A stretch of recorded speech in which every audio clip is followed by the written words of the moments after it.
Hello, everybody. Welcome to Geezerology 2.0. This is kind of like Geezerology 1.0, except we're going to shift our focus to movies instead of music for a while and see how that goes. Um, I'm here with Bill and Bob today, and we're going to talk about Rear Window, which is the 1954 Alfred Hitchcock classic. But before we get started, though, I have one ground rule, okay? No one is allowed to call this an old movie. I've got a few months on this thing. Can we call you old? I've got a few months on this thing. This was released in August of 1954. So anyone who calls this an old movie, I'm going to take it as an insult. All right? We'll refer to classic. Yeah. Vintage. Yeah, vintage, classic, right. Anyway, yeah, I've seen this movie a couple of times now, and I chose it to kick off this new channel because I figured it's something that all of us are familiar with, and we all have a background on it, and it is on Prime Video, which we all have access to. So I thought this would be a good one to start this new series that we're doing on Geezerology. Anyway, in case you're not familiar with this movie, it stars James Stewart as a photographer who's been grounded for a few weeks with a broken leg. And he's just stuck in his apartment and he's got nothing to do with his time except just look out the rear window of his apartment and watch all of his neighbors go through their daily lives. Grace Kelly is his girlfriend. Thelma Ritter is the nurse who, and both of these two characters stop by daily to check in on him and become part of the action. But the entirety of this movie, it's really unique. The entirety of this movie is set in James Stewart's apartment. You know, he's wheelchair bound. So everything we see in this movie, we see things going on outside the apartment, but everything we see and everything we hear are things that the photographer can see and hear through his window sitting in his wheelchair. This is a movie that I find really intellectually stimulating just because of the way the movie was made and the way it's shot. You know, Hitchcock was always known for these unique and cool concepts. And this is one of the coolest and most unique concepts that he did. And I always find it fascinating to watch this movie, but I never really feel a connection to it. And I think I know why, and I can explain why. But before I really get to that, I want to go ahead and turn it over to my buddies and let them talk about their reactions to this movie, what they think of this movie. And then I'll come back later with the bad news and try to explain why I have a little bit of a problem with it. So Bob, let's start with you. What's your history with Rear Window, and what do you think about it? Okay. Well, thanks, Scott. Rear Window. Yeah, I'm like you, Scott. I've known this movie for decades and decades, seen it several times, and I watched it last night. And watching it critically, knowing that I was going to be talking about it, I picked up on some themes that I never really noticed before. And you did set the stage. James Stewart portrays a very, obviously, a very well-renowned news photographer. And he's got a broken leg because he was in the middle of photographing a crash at an auto race. And on the wall of his apartment are all these photos that he's taken of hot spots around the world. And so, yes, he's now confined and stuck in his apartment. But what he's doing and what you do is from his window, you see a courtyard of an apartment complex in New York City.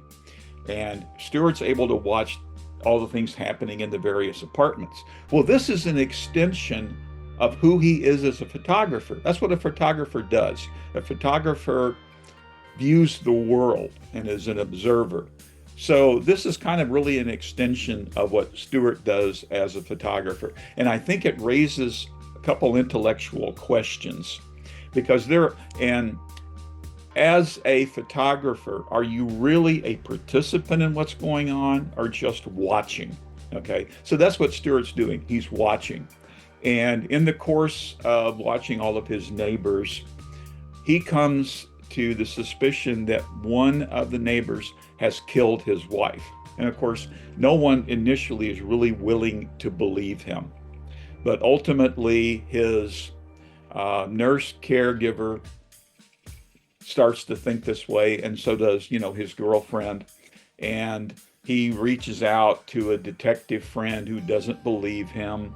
And so the rest of the movie is just Stewart watching not only the would-be murderer, but the lives of other people in this apartment. You've got Miss Lonely Hearts, who was, a woman who's at home alone, would love to have, a companion. There's a would-be musician. There's a ballerina. There's a newlywed couple. He's watching all of these lives, and it's a beautifully, beautifully filmed movie. And even though it's in full color, I could easily see this thing in very noirish black and white. It's just got that vibe. And even though the film shifts, it starts out almost kind of light and comedic, and then, gets a little darker as it goes along. And it builds beautifully on the suspense part of it. And, there's in movies, you can have surprise and suspense. Surprise is when something happens unexpectedly, it startles you, but then it's over. Suspense is something that builds your anticipation, and you don't quite know what's going to happen. That's what this movie does. It just builds on that suspense. So I love the groundbreaking part of this film, and the film is based on a short story. What I don't know is whether there were a lot of films made prior to Rear Window with this, same theme of somebody seeing something and nobody believing them. But I know there had been tons and tons of copycats after this film came out. None of them do it as effectively as this one. Watching it though now critically, there is one thing about the film that really bothers me, and that's the casting of Grace Kelly. And I know, how do you criticize Grace Kelly? I mean, she's incredibly beautiful. She became a princess and all that. And I know that Hitchcock has a thing for blondes. Okay, they're in all of his films. My problem with this is Stewart has his career as a news photographer that takes him all over the world to these various hotspots and stuff. Kelly is what I guess we would call today a supermodel, and she goes off to Paris for Fashion Week, and she is back in New York, and she has 21 cater a dinner for Stewart in his little 2-room apartment, and she blithely talks about how she had lunch at 21 and now she's catered dinner for him. And when we first see her, she's wearing like $1,000 dress and everything. So they're from these two different worlds, yet this is her girlfriend, and she wants him to settle down, and he's not willing to commit. And she wants him to, like, well, why don't you just become a photographer here? So she wants him to give up his world, and she, with her world that takes her out to Paris and stuff, ought to understand why he doesn't want to give up the world he's got. So I think her character would work a lot better if she were made a more ordinary woman, who lives in New York, maybe has a regular job, and wants Stewart to settle down because she doesn't necessarily understand the kind of life he's living. So that part of the movie kind of bothered me. I just didn't see them really gelling. But that's kind of a minor complaint about the film. But yeah, I think it's a great, great film. A lot of people say it's Hitchcock's best. I don't know if I'd go quite that far, but it definitely is way up there at the top. So that's my initial take. I'm going to throw out a little trivia for you real quickly. And like I say, we get to watch Stewart observing the happenings of people in the apartment across the courtyard. One of them is an aspiring songwriter, and the songwriter character was played by a guy named Ross Bagdasarian, who was actually a songwriter and composer in real life. And he had had minor roles in a whole bunch of movies. And he even wrote like a #1 hit song for Rosemary Clooney. But he really became very successful when he started doing novelty songs. Like the first one we did was The Witch Doctor, and then he wrote the Chipmunk song. And he made his big success under his alias of David Seville. So the guy went on to create the Chipmunks. So I just thought that was an interesting piece of trivia to throw out. But anyway, I'll shut up for now, and Bill, you can jump in here. Well, thanks, Bob. I did not know that about the Chipmunks. We actually just heard that going through the mall the other day, and my wife said, I had that album when I was a kid. So, okay, that's interesting. I had no idea. I will tell you, though, when it comes to Rear Window and Hitchcock, I would say it's in his top tier movies for me personally, but it's not my favorite. I think he's done better work or more compelling work, but I do find, like you guys have mentioned, the fact that it's filmed in a very unique way. With all of this was done on a soundstage, so this whole Greenwich Village apartment complex, the back courtyard, it was all built on a soundstage. So all of those rooms, I don't know if all of them were furnished, but a good number of them, obviously the ones where other acting is going on with Miss Lonely Hearts and the musician and the newlywed and the bickering couple that figures prominently in there. So I found the whole setup very, very interesting. And it kind of goes back to Hitchcock's approach to movies in general, which is he very much heavily storyboards everything he does. And I think he was even quoted as saying that he almost had a letdown once the movie filming actually occurred, because the way he was thinking, it was all about the setup, how he was going to make the action happen and capture the things that he was most famous for, which is this kind of slow buildup of a crisis and suspense. And the filming itself was sort of secondary to him. But you could see why the thoughtfulness of the design and the storyboarding works so well in really driving this thing very much quickly to a sort of a roller coaster kind of situation. So you, as Bob mentioned, you have this notion with Jimmy Stewart and Grace Kelly as a couple.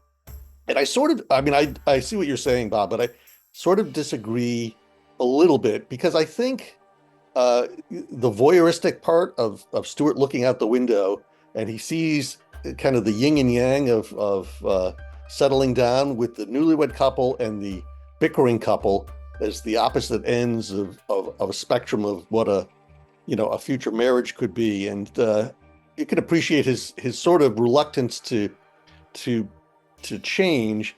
But we're talking about Grace Kelly here. I mean, she, the only criticism I have of her character is its evolution seems natural enough. So she's, this model socialite, very, light and devil may care in her approach to life because of, what she does and how she does it. And as things go on, as she slowly becomes convinced, like the Thelma Ritter character does, that maybe something terrible actually has happened, and that Stewart's character is right, that someone is dead and they need to figure this out, she becomes a little too quickly for my satisfaction, much more engaged in wanting to find out what's happening. So that seems a little bit more abrupt than I would think would be natural, but I could see her getting there. It's just that, I guess, it's an hour and a half movie. It has to happen sort of quickly. The movie is kind of full of these little diversions. So the different characters that Stewart sees, and we're complicit, right, in this voyeuristic approach where we're looking out the window too. I mean, if we could have made this, or Hitchcock could have made this front window, and we'd be looking out over, a street filled with cabs and pedestrians, and that's pretty hard to engage with. But when you see people going about their life, and you can kind of see how they're dealing with it. And the songwriter struggling with a song, Miss Lonely Hearts is, contemplating suicide. There's the bickering couple that engages in these terrible arguments because the wife is bedridden. The husband seems put upon all the time, and all of a sudden, in that apartment, the wife is gone, and that's what starts to get the ball rolling in terms of what has actually happened to her, and is it something terrible the way Jimmy Stewart believes it actually is. So Hitchcock does a great job of building all this stuff, and you actually start to care because you're a voyeur too about what's happening in these other apartments and what's going to be the story that you'll be part of as it unfolds while you're watching along with him. Yeah, that was a 1954 version of a screen, right? We all sit here and look at our screen and watch the world go by. Well, at least Jimmy Stewart in 1954 had a nice big open rear window to the world. I also thought there was some social commentary in here. And at the beginning of the movie, Stewart gets a phone call from his editor. And the editor is thinking that Stewart is ready to have the cast taken off and wants to send him on an assignment to a country where there's possible war breaking out or whatever. And Stewart's like still in his cast, so he can't go. And so if Stewart hadn't been in this cast, he never would have been in his apartment to watch all of this stuff. And the only reason he's watching it is because he is stuck there. So he naturally falls back on, I'm an observer. And so he's watching all this stuff going on, but everybody else is oblivious to everything around them. They're oblivious to their neighbors. And we can assume that Stewart probably normally would have been also if he would have been mobile. And so you have all these mini dramas occurring and nobody is even aware of it. And yeah, there's a potential murder taking place, and the only reason Stewart sees is that he's stuck there. And there's a scene where this one couple, the wife has this little bitty toy dog that she lowers down to the courtyard in a basket so it can go do its business. Well, the dog is seen several times digging in a flower bed. So we're kind of led to believe maybe the would-be murderer buried something there. And there's finally a scene where the dog is lying there dead, and some woman comes out and its neck's been snapped. So the owner of the dog is on her balcony screaming about the dead dog. And so everybody comes out of their apartments and it's just kind of like, oh, it's just a dog. Oh, okay. And they all just start going back into their apartments. So it's kind of a commentary on society maybe, and today we talk about people being isolated by their phones. Well, they were apparently isolated back in the 50s too. So it's Hitchcock making, a comment about society and how we tend not to care about others. So I don't know, just decided to throw that out. Well, I want to get back to where something you were talking about earlier, Bob, and this goes into. I want to now tell you the details of what I liked and didn't like about this movie. Your big problem with the movie, I thought was the best part of the movie. See, I was fascinated in the beginning. The first half of this movie, I just find it really fascinating, and I liked the whole narrative about with James Stewart and Grace Kelly having these conversations about the future of their relationship and talking about how they both went. They're really at the core two different people, and they're two different people who want two different things, and they're having these conversations where Grace Kelly is in love with him and is trying to convince him to come into her world, and James Stewart, for his part, he's trying to convince her that, well, I don't think my world, I don't want to give up my life for you. And I don't think you would enjoy being part of my life. So I think we should just kind of, the whole thing, let's just keep going the way we're going. And then when the time comes, we'll go our separate ways. And there was that dichotomy going on through the first half of this movie. And I was getting sucked in by, as that being the central part of this movie, and this movie being all about how the situation that James Stewart in is possibly affecting him as a person, and affecting how he might eventually react to Grace Kelly, and how that might resolve itself, and how all this voyeurism that he's doing will change him as a person. And they're going all along, and that dichotomy keeps getting more and more emotional, more and more evident. And then all of a sudden, halfway through the movie, all of a sudden something, Grace Kelly, it just snaps on her, like Bill was taught. It just happened. All of a sudden, she becomes involved in this and what's going on. And now all of a sudden they're all on the same page, and it goes from being this movie about these two people in this relationship, and how all this external stuff is affecting their life, and all of a sudden it turned into, the last half of the movie was essentially a murder mystery.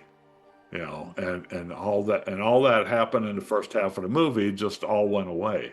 And as I'm watching this, and it was more than an hour and a half movie. It was about an hour and 50 minutes. It was closer to 2 hours and an hour and a half. 111 minutes it was. But yeah, the first 50 or 55 minutes, I was really into this movie, into these characters, and enjoying these characters, and enjoying what's happening with them. And all of a sudden it turns into just a straight out murder mystery, where they're trying to figure out what happened, and they're trying to convince a cop about what happened, and the cop is saying no, and there's all this detecting all of a sudden goes on, and Grace Kelly becomes a burglar to go break into this guy's apartment to see what clues he can find, and to me that just all it just all crumbled into, it all became about the plot, and that's not what I'm about. When I'm watching a movie, I'm invested in the characters. The plot to me is always just secondary to what's going on with the characters. And that's why at that point, when all of a sudden everything just shifted, and everything I liked about this movie ended, and then it became something else. And I found myself about, out of this 111-minute runtime, I found myself about 65 or 70 minutes in, just sitting there going, okay, let's get to this. Let's get to it. Let's figure this out and be done with it. I understand where you're coming from, and I think you and I are focusing in on two different aspects of the film. And to me, the Grace Kelly character felt like she was slumming in this world, and that I agree with Bill that there was this. Well, she was in the back half of the movie. Okay, what do you mean? Right, but she wasn't. But why all of a sudden wasn't she? That's my problem. She goes from this superficial apparently superficial socialite model to a bold and brassy burglar, as you said. I mean, she willingly gets arrested so that, this, I mean, it seems kind of contrary. I mean, but, in the arc of the story, I could see it happening, but I couldn't see it happening so quickly. That's all for me. Yeah, well, see, my problem with the character is she is in this world of high fashion, and obviously with the rich and privileged, because she talks about, lunch at 21 and all these kinds of things, and she's showing off this expensive dress, and we have, having been a former journalist, most of us didn't make a whole hell of a lot of money, so we have to assume that Stewart is not rich. I mean, they're not living in slums, but this is obviously not Park Avenue where they're living, and he's in a, 2-room apartment and such. And so here's Kelly, who pops into this world, and I think with very unrealistic expectations about, what Stewart would be doing and stuff. And so to me, she just doesn't fit in here. And what she does later with, like I say, going into the apartment and going down to dig up to see whether there's something buried in a flower bed is out of her character. The nurse, played by Thelma Ritter, I could see her more easily doing something like that, because and that's where I think the Kelly. Oh, yeah, she's a little more earthy, shall we say? Yeah, that's more where worldly. Yeah.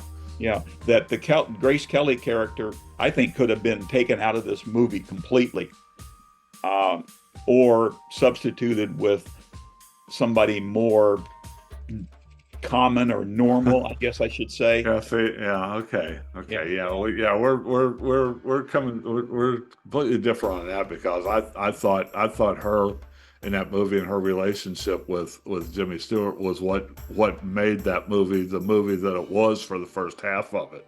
Well, then see, I was more intrigued by Stewart as a photojournalist, and again, having been a former journalist, you're supposed to be a dispassioned chronicler of events, and and like a lot of times you have photographers, especially, they're filming or photographing horrible events, and it's like, how can you just take pictures of this stuff?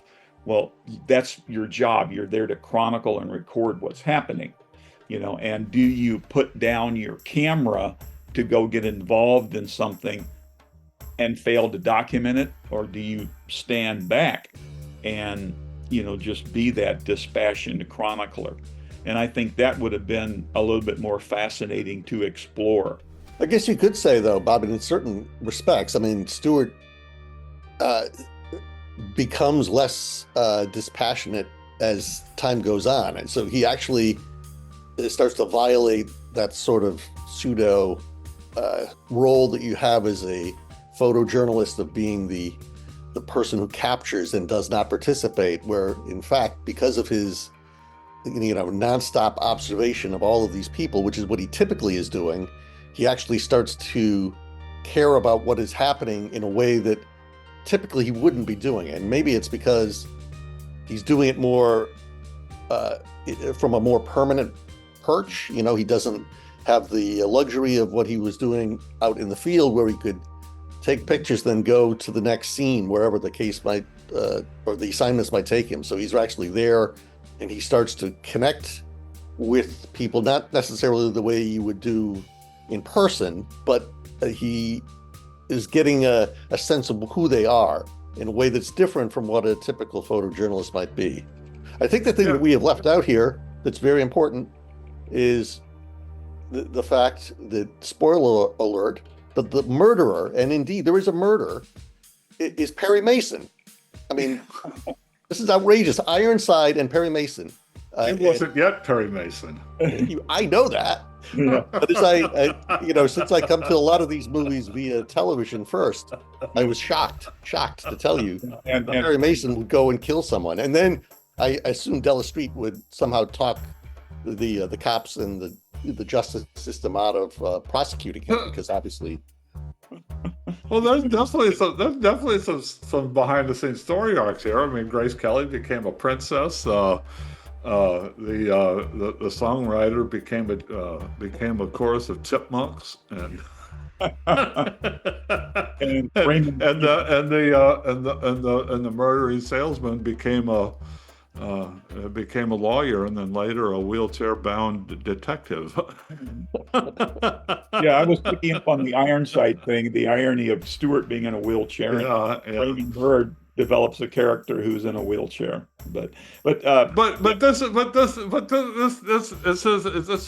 opening my eyes. This discussion is opening my eyes a little bit about how this really is. You can't say this about a lot of movies. This really is a movie, I understand now, that you can have, everybody can have a completely different interpretation of what's going on here, right? Right. All right. Because look at because all three of us, like each of the three of us, pretty much saw different levels of what really this movie is all about, or what it could have been all about, right? I guess once you get to that halfway point, there's a million different ways that this could have gone and been a good movie. And anything else to say about Rear Window? One little minor thing, and I guess I know that this film was made in the 1950s, but at one point Stewart reaches out to a detective buddy of his to try to, pass on his suspicions. So he's on the phone to the cop, and the cop's talking about, hey, it's my day off. Okay, well, all right, I'll stop by. So the cop shows up and walks in a suit and tie, and okay, so I don't know what 1950s sensibility was, but it's like, you're a cop, it's your day off, but you're still in a full suit and tie and everything, and that's a real little nitpicky thing, but it just kind of threw me Wow, out. that was what people did that back in the Did they really? I mean, did you really? They did. Oh yeah. Yeah. People aspired to dress better than they anytime people walked out of their house in the 1950s, they were dressed to the nines. Yeah. Okay. Right? You see, like, to get on an airplane. I mean, that was a big dress up event to get on an airplane. To go to a baseball game, that was a big dress up event. You see pictures of crowds from baseball games or whatever back in there, and they're all wearing suits and ties, and the women wearing their Sunday best. You're probably right. It just kind of struck me, I guess, with my current sensibilities. So. Well, to me, it's one of the fascinating things about watching movies from earlier decades. You can, kind of glimpse a kind of a view into the past in a way that you probably don't get a chance to, even if you're reading about things like that. And so I think it's never less than intriguing for me, just the stylistic aspects of movies, cars and backgrounds and the phones, technology, style, hairstyles. It's all stuff that I really enjoy. And I mean, in this particular case, to see in Technicolor all of the gowns and the dresses that Grace Kelly's wearing, I mean, that's fantastic stuff. It's like watching a couture show. From the mid 50s, kind of the high point of Paris fashion. And it's really only just a little subset of what the movie is all about, which is, murder in a Greenwich Village apartment complex. Yeah. Well, okay, go ahead, Bob. Well, one little last thing. Did everybody catch Hitchcock's cameo? Oh yeah. Yes. Yep. Okay. He was standing next to the chipmunk, winding his clock for him. Yeah. That was a pretty obvious one, because that was just a full on face shot. There's sometimes when you just see him from his backside walking away in a crowd, but that was one of the more obvious ones there. Because he made a turn where he's staring face out. Right. It was full frontal face shot there. Yeah, thank God it wasn't full frontal nudity. So, Bill, scale of 1 to 5 stars. What do you rate this? This is 4.5 stars. 1.5. Yeah. Okay, that means you really, really, really liked it. With I really liked it. with a flaw or two in there to keep it from being perfect, right? Yes. And that flaw was probably the sudden shift in Grace Kelly's. Yes. Yeah. Bob, what do you rate it? I get a 4. I recognize the technical brilliance to it, how well filmed it was and everything. I'm not ready to go to a 5 because I would have liked a little bit different narrative, I would have liked to have seen a different character with Grace Kelly, but still it's a brilliant film. Yeah. And I'm going to give it a 3 because the back half of the movie, I lost interest in it. Because I'm just, like I say, I'm just not into like heavily plotted murder mystery sort of stuff. That stuff just kind of bores me. And this was too much of that in the back half. First half of this movie was probably a 4, but the back half was a 2, so that averages out to a 3 for me. So there you have it, Rear Window. So we figure out what we're going to do next. Since I picked the first one, I didn't put myself on the wheel, but we have Bob, Bill, and Randy. And Randy is the randomizer at Real Good, okay? So let's spin the wheel. Who's going to choose our next movie to talk about? It's going to be, Bill slid in there at the last minute. Bill, what are we going to watch next week? Okay. The Best Years of Our Lives. 1946. Okay. Wow. You were obviously scrolling down the same list that I was because right before you said that I saw Best Years of Our Lives, and I was thinking that would be a great one to do, and you named it. So.